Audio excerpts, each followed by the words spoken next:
I deleted both my children's numbers from my phone. I was 95 years old. My hands were shaking when I did it. And strangely enough, it became one of the most peaceful decisions I had made in years. I know what you're thinking. What kind of father does something like that? I'll tell you what kind.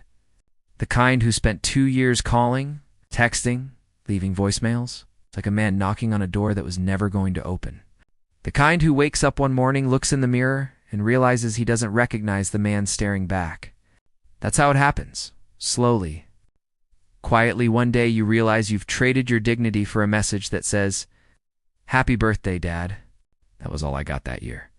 A short message sent late in the evening. From the 2 sons I gave everything to. Do you know what that feels like? It's not being forgotten. No. It's worse than that. It's being reduced. Reduced to a notification. Reduced to a line of text. Reduced to something that can be answered quickly between meetings. And I allowed that to happen for 2 long years. Then one morning, I picked up my phone, opened my contacts, and did something I never thought a father could do. But before I tell you what that was, you need to understand something about my sons. My oldest son, Michael, is 56 now. He lives about 40 minutes from my house. I know that because for many years I drove there without thinking. To pick up the grandkids from school, to fix a furnace in January, to repair a leaking pipe before anyone even asked. Because that's what fathers do. Or at least, that's what I believed. My youngest son, Daniel, is 53. Always the softer one. The thoughtful one. For years he called every Sunday like clockwork. You could have set your watch by that boy's timing. But that was the old rhythm of our lives. Now listen carefully. I know why you're watching this right now. You're sitting in a quiet house. Maybe watching on a television.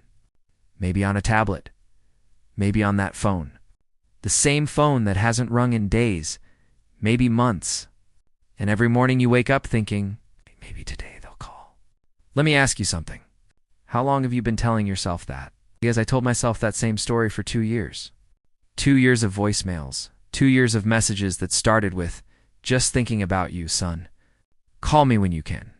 Sometimes they did call. But they were short calls. Careful calls. The kind where you can feel that you're taking up their time.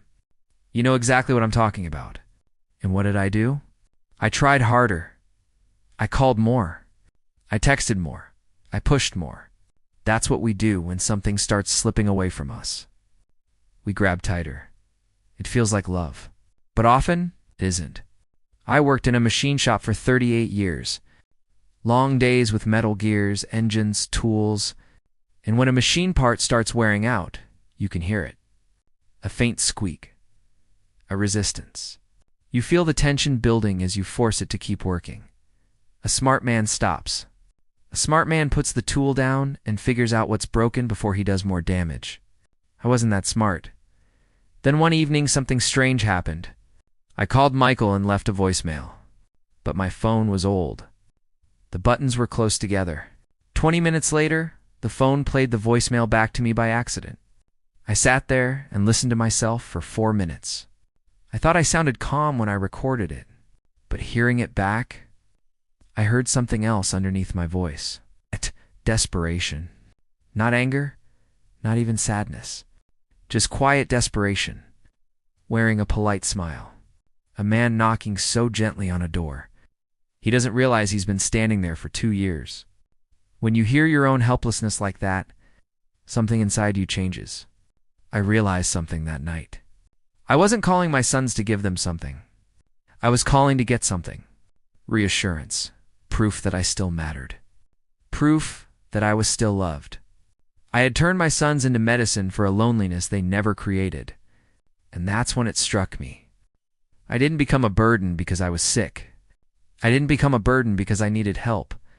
I became a burden because I stopped being a person, became a need. Children rarely run from their parents, but they do run from pressure. Even the pressure we don't realize we're placing on them. That night, I walked into my garage. I've had some of those tools since the 1970s. Every wrench in its place. Every screwdriver with a purpose.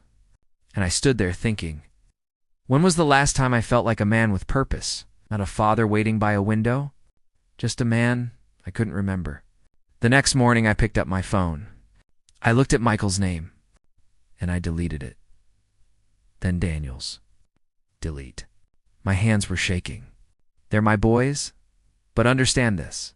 I didn't delete their numbers because I stopped loving them. I deleted them because I needed a wall between my loneliness, the temptation to beg for attention. You can't force someone to come back by loving them harder. You can only become someone worth coming back to, and the choice will always be theirs. The first few days were strange. My hand kept reaching for the phone out of habit, but something interesting happened. On the fourth day, I called an old coworker named Pete. We hadn't spoken in 6 years. He answered on the second ring. We talked for 2 hours. Nothing important, and somehow, everything important. That Saturday, I went over to his garage to help him fix an old pickup truck. 4 hours under the hood. Grease on my hands, tools clanking, laughing like we were 30 years younger. I came home tired, but alive. For the first time in years, I slept deeply. Now I volunteer twice a week at a vocational school. I teach young people how to use tools properly, real work. The kind where at the end of the day you can point to something and say, "It that." 5 weeks after I deleted those numbers, Daniel called. "Different number, Dad. I've been trying to reach you."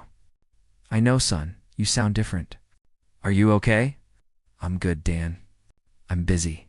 He came by that Sunday. Brought the grandkids. I showed my grandson how to use a level. He's 9 years old and focused like a little engineer. Michael took a little longer, but eventually he came too. We never talked about the silence. We didn't need to. Now listen carefully. I'm not promising your children will come back. Some won't. But here's what I learned at 95 years old. You don't fix a stalled engine by pushing harder. Sometimes you stop, step back, and start your own engine again. My name is Hale. I'm 95 years old. I spent 38 years working in a machine shop. I have 2 sons, 7 grandchildren. My phone sits right here on the table. Sometimes I don't even remember the ringtone.